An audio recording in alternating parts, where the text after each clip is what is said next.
Ayan, good morning everyone. So ngayon po ay palabas kami ni Red Noveno.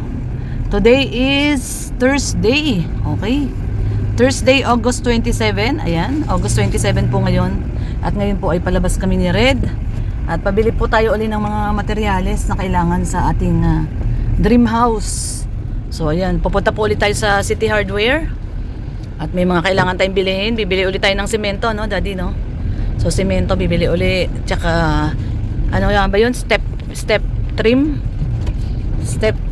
at tsaka pintura at tsaka ano pa? Tiles, no? Ilan yung kulang? Kinulang ng 3 tiles dun sa may flooring. So magdadagdag pa tayo ng 3 tiles. At yun. Samahan nyo po kami muli ni Red Noveno. Pupunta po tayo uli ng City Hardware. Ayun. At syempre, naka-aircon tayo. Sarap ba nang naka-aircon? Naka-aircon tayo. Mabuti pa to si Tamaraw FX eh. Ang lakas ng aircon. Nissan Urban. Akala mo maganda ang aircon, no? Hindi naman pala. Dapat nag-Toyota na lang tayo eh. Kaya nga dapat. Dalawa yung pinagpilian natin nun. Oo, dapat Toyota talaga yung the best talaga Toyota, guys. No? Ano mo? Seatbelt? Seatbelt. Naku, hindi tayo naka-seatbelt, guys. Seatbelt muna tayo. Nag-iingay yung ating seatbelt. Mag-seatbelt daw ako. Ayan, nag-iingay siya eh. Hindi kasi ako naka-seatbelt. Matibay talaga ang Toyota, no, Daddy, no? Talagang maaasahan ang Toyota. Malamig nga ang Nissan pero sirain. Oo, malamig nga yung aircon niya kaso sirain. Sirain. Yun ang problema, sirain yung aircon. Itong Toyota natin na FX, ano to eh.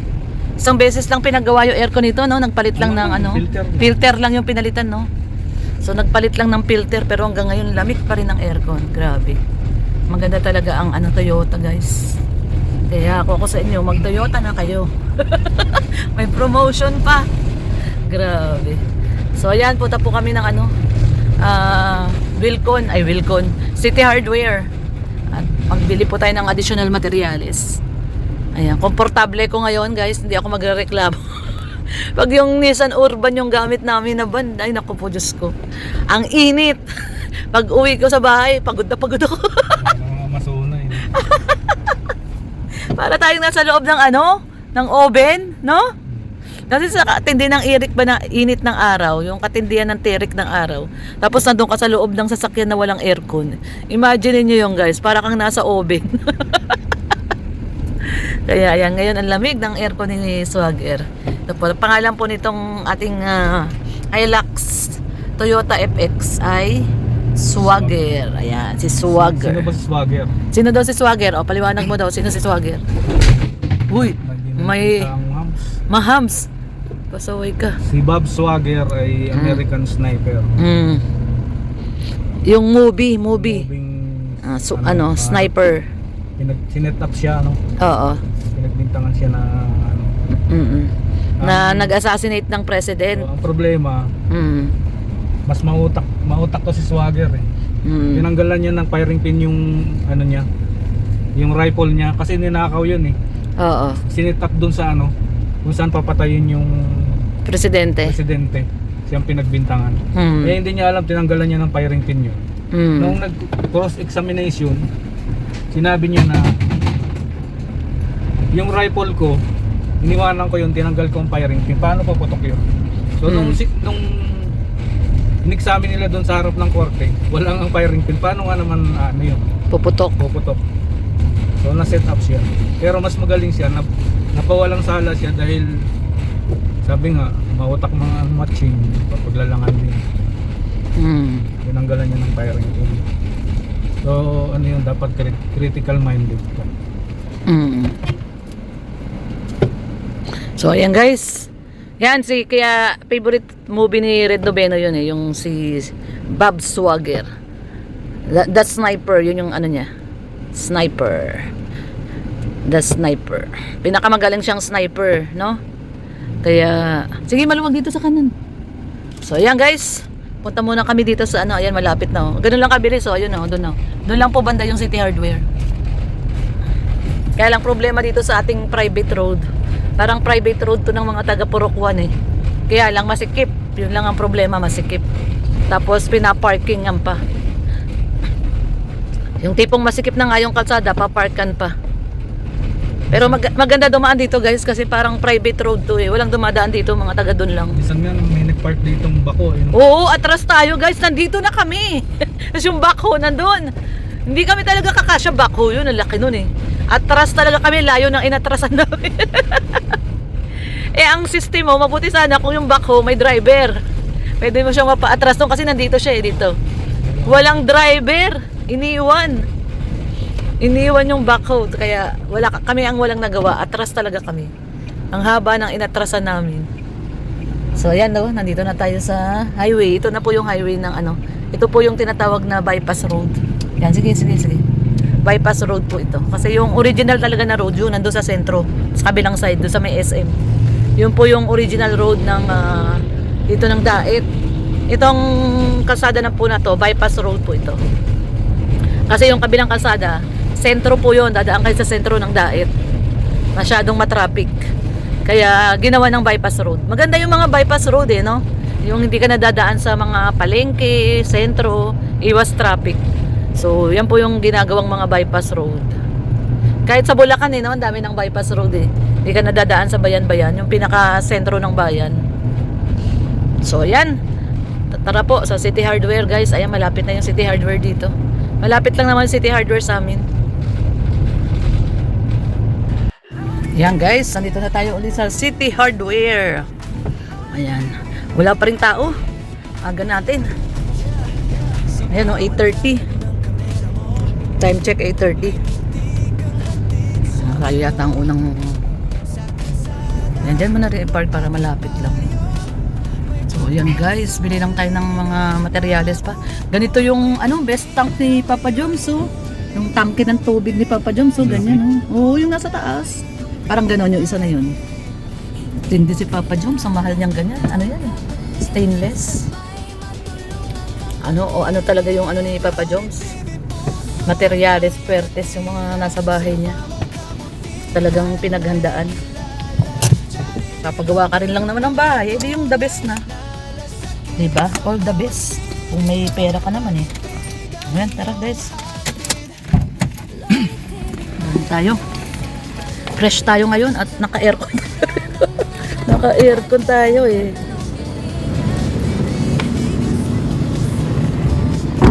Dala natin si Swagger. Ito po yung ating Hilux. The best talaga ang Hilux guys. Ako talaga ay highly recommended yung Hilux. Tapos ito po yung sinasabi kong gulong na pinapalitan namin. Ayan po kasama yung mags. Nagte-30K isa po yan. All terrain. 4 years na po yung gulong na yan, kapal pa rin. Ganyan po, the best talaga. Tignan nyo, ang laki, lagpas siya. Yun lang. Pag dumadaan ka sa maputik, ayun yung putik ko. Kasi ang laki ng gulong. Sabay naman Oo. Kasi pina-wheel alignment nga natin yan, nung pinapalitan natin ng gulong, naka-wheel alignment yan. Yan nga yung sabi nung taga doon na kinuha na natin ng gulong. Kailangan naka-wheel alignment. Ayan guys. Ayan po yung gulong na grabe, mahal. 30K isa. Michelin. Ano nga ang gulong na yan? All terrain tawag dyan?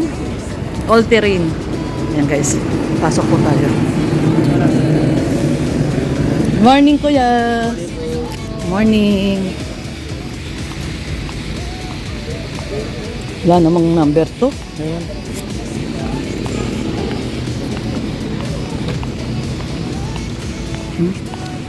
Ito yun. Doon banda yun. Kinulang lang po kasi yung nasa flooring. Hindi masyado natansya ni Kuya Gerson. Kinulang. Yun, banda doon yun. Kinulang ng 3. 3 lang naman. Sana meron pang stock. Yun na. Wala na. Patay tayo dyan. Yun yung nagiging problema natin eh. Pag bumabalik kami. Wala na. Dito yata yun, Daddy. Ito yun. Tanong natin. Ayan. Kuya. Ito yata yun. Ay, putol? Sabi ko sa'yo, putol eh. Pero alam ko ito yon 149. Ilan po kayo? Resibo daw. May resibo na lang. May resibo na lang, mas maganda mo. O, dala ko yung resibo. Kita natin agad sa resibo. Kinulang lang eh. Ilang kailangan niya? 3 lang po. Saka ano, step trim. Step trim. Step trim, Ito. pili na lang kayo dun sir. Okay na, mabuti na lang dala ko yung resibo. So, kukuha lang kami ng step trim. Yung step trim, kailangan natin yung step trim para yung sa hagdan yung hindi po siya madulas. So, pipili tayo daw ng step trim. Gusto ko gold. Color gold yung step trim. Tapos ano pala? Skim coat pa daw. Ano, isang bag na skim coat. Ayun, yung step trim. Ayan. Ano? Kulay gold. Gold. Yan, gold. O yan. Uy, ang haba niyan. Isa lang. Puputulin na lang ni Kuya Gerson yan. Kasi ba yan? Ganyan lang yung hagdan natin. Ha? Ano yun eh? Tatlong ano. Tingnan natin. Tignan mo. Sige, ilatag mo. Tingnan natin sa price. Ang haba na yun eh. Sakto na yan. Puputulin na lang. Ayan, yung step trim guys, gold. Magkano yung isa niyan?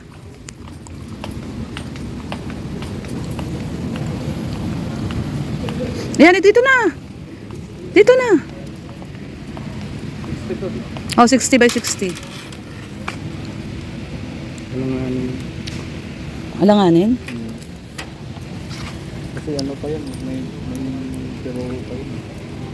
Tingin ko nga. Requesting sir, keys or key to customer service, please.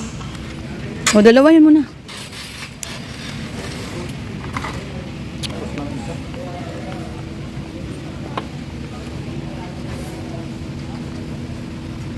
Kulang.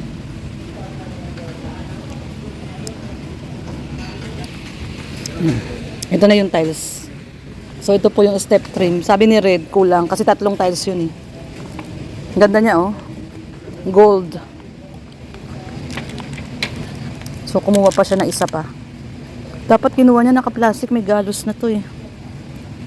Sabihin ko sa kanya kunin niya yung naka-plastic.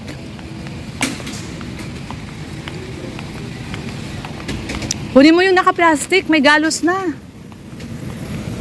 May gas-gas na yung iba.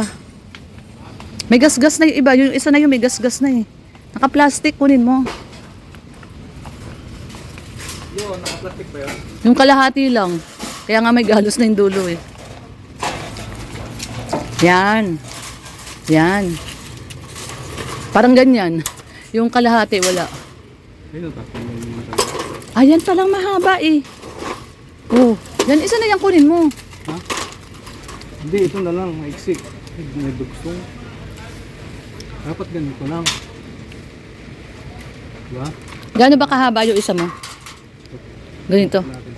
Hindi ba ka meron na talaga siyang maiksi lang? Yung dalawang maiksi lang ang kunin mo. Para sure. Ayan yung sinasabi ni Kuya Gerson na isang ano na. Sukatin natin doon. Katin mo. Hindi, meron pa talaga siyang mahabang mahaba. Ayun oh, ang ganda no. Ayun guys, oh, ang ganda sa dulo oh.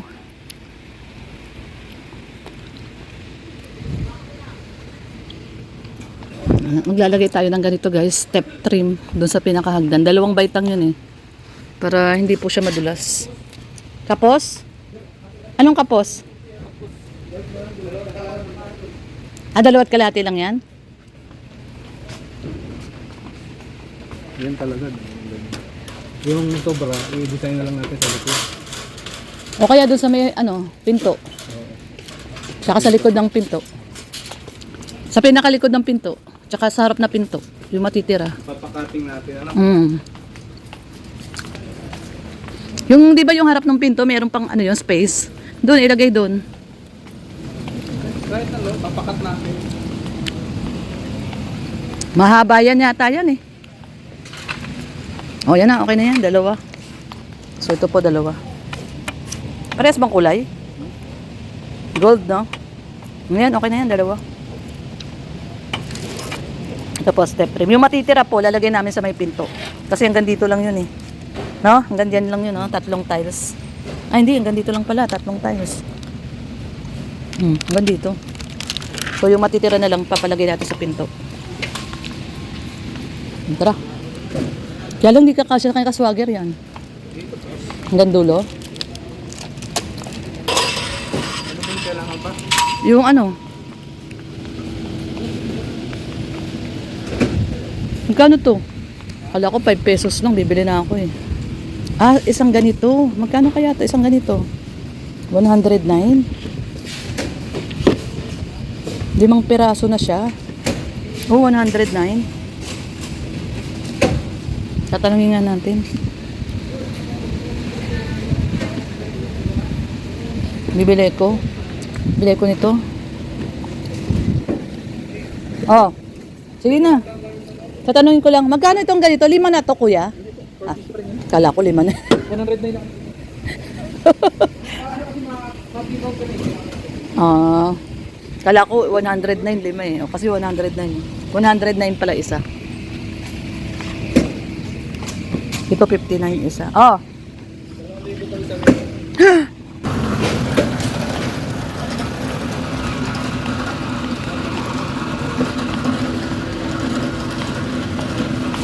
Yan guys, bayad na po tayo.